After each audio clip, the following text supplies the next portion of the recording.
There's a trend in modern gaming that says to the player, you're important. Make your own story. We've designed this game so you can play it however you want, and that is a wonderful thing. But then sometimes, tragically, you'll get someone who's born without an imagination, someone like me, and giving them a degree of creative control over the games they play can sometimes be a bit problematic. Look what I made in Little Big Planet. Do you want to play that? Enough with the freedom, developers. Make your game so I can just bask in the creativity of people far more talented than myself. Some do this brilliantly, conjuring up sequences of gameplay that are so thoroughly designed and directed it feels like you're inside a Spielberg movie, not Indiana Jones 4, one of the good ones. So here's our list of the most exciting action set pieces on PlayStation, starting with the plane bit from Uncharted 3, a ridiculous sequence even for a series about a handsome klutz mowing down scores of terrorist pirates. There's the first bit where Drake leaps across a load of shipping crates, then he breaks into a sprint because the plane's getting away, then Elena turns up in a jeep, there's some fast driving, and Nate catches his flight at the last possible second. Whew, that was exciting. This is my excited face, and it's not even over. In fact, it's just getting started. Nate crawls through the plane's cramped innards before being yanked out by a big terrorist pirate who punches him for a bit and then fails to throw him off the edge after opening the cargo hold. He's right there! Henchmen are so stupid. Then out come the parachutes and all hell breaks loose. The plane's cargo is sucked out the back, Drake's clinging on for dear life, and then, out of nowhere, appears the most dedicated henchman in the history of nameless bad guys. Inches from certain death, only one hand available to him, he diligently carries on with his job, which is shooting Drake. Now, have you ever had one of those really annoying itches you just can't get rid of? Well, Kronos, the big man mountain of Greek mythology, has, and it's called Kratos. And this is one of the most epic boss battles in God of War history, which, when you consider the competition, is quite some achievement. It begins, as do most of Kratos' get-togethers, with some shouting. And quickly devolves into a gymnastic tussle of arms, blades, and, nails. Kronos then cements his place as a big lump of dumb rock by swallowing Kratos. Swords and all, without chewing him first. Imagine swallowing a hornet live after you've been swatting at it for a good 20 minutes, only instead of a sting, it's got a magic effing sword. This will happen. Your intestines will be all over the place, although Kratos will kindly remove that nagging gallstone. A glowing crystal will go through your chin, and you'll get killed in the head. Deservedly so. Our next piece of epic video game action is a particular favourite of mine because it involves lots and lots of excellent water graphics. And it's quite exciting too. It happens early on in Assassin's Creed 4 Black Flag.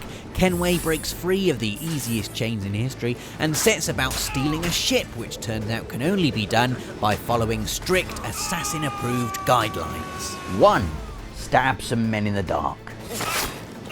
2. Free some men in the rain. I'd follow you to hell for this, mate. 3. Look really handsome and cool.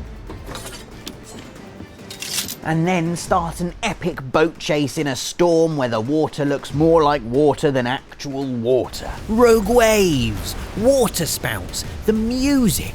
It's a fantastic way to introduce gamers to Kenway's ship, the Jackdaw, and perfectly encapsulates everything that's good about Assassin's Creed 4. Stabby combat, playing as a Welsh rogue, and dicking about on a boat.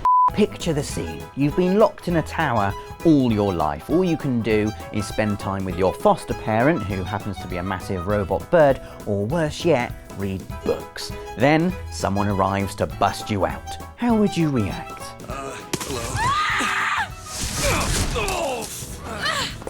You're welcome. Let's fast forward this boring talking bit in BioShock Infinite and skip to the bit where things fall around in the sky. There we go. You're breaking Elizabeth out of her tower prison and the songbird attacks. Look at that. Then it's off on a roller coaster for an exciting bit of on-rails action. Observe how hard it is to play. Beautiful and thrilling, and a perfect introduction to both Elizabeth and the Songbird. Next, we've got a sequence that is really difficult to play. In fact, you could go as far as saying it's a right old pain in the arse, especially if you're going for the Platinum Trophy we talked about in last week's video. It is, of course, the bike chase from Metal Gear Solid 4 Guns of the Patriots. How many's that then, Dave?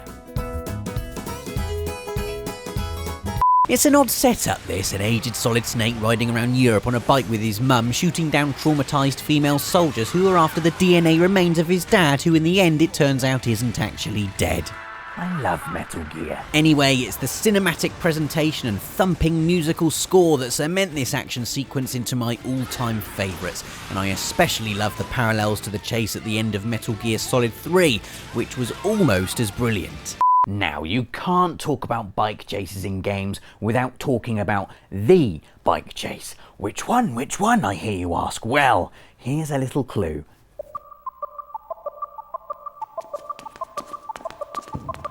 I remember playing this for the first time when I was 12, racing through traditional turn-based battles in Shinra HQ, fighting Rufus and for some reason a panther on top of the roof, being horrified at the bloodied trail left by Genova on its escape, and then, just when I thought it couldn't be any more the best game ever made, it went and did this. Opened up a unique real-time 3D bike chase through the underbelly of Midgar, accompanied by some of the catchiest music Uematsu-san ever composed. 12-year-old me said 2 words. The second word was me.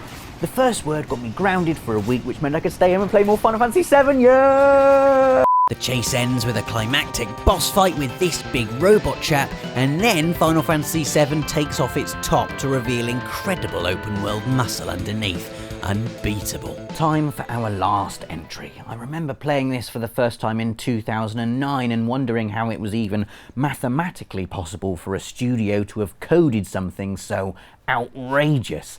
So just sit back, relax, and set your faces to blur. Shut up, you knew it was the train bit in Uncharted 2, and I don't care if it's the second time Naughty Dog's Imperia series has been on this list. I could have made the entire video just by pasting bits of Nathan Drake onto a timeline if I'd wanted. This train sequence just takes the cake, however, a literal on-rail shootout that's more thrilling than anything I can remember in any game. Look at the environment, the way the carriages roll and sway, how you can be in the train, on top of the train, dangling off the side of the train, sitting in a gun turret on the train and shooting homing missiles out the air while fighting a helicopter. Now normally when you try and cram too much stuff into too small a space, it goes a bit belly up. See, I've tried to put too much food in this lunchbox and this banana is now ruined. But brilliantly, Uncharted 2 does everything it does without ruining any bananas. Right. It just ruins bad men in a really satisfying matinee adventure kind of way. And look how good it still looks 5 years on. And if Uncharted 2 still looks that good, just imagine how awesome Uncharted 4's gonna look. We hope you've enjoyed your journey through the best action on PlayStation. Leave a comment to let us know what your favourite set piece is, and subscribe for more of my ramblings every Friday afternoon.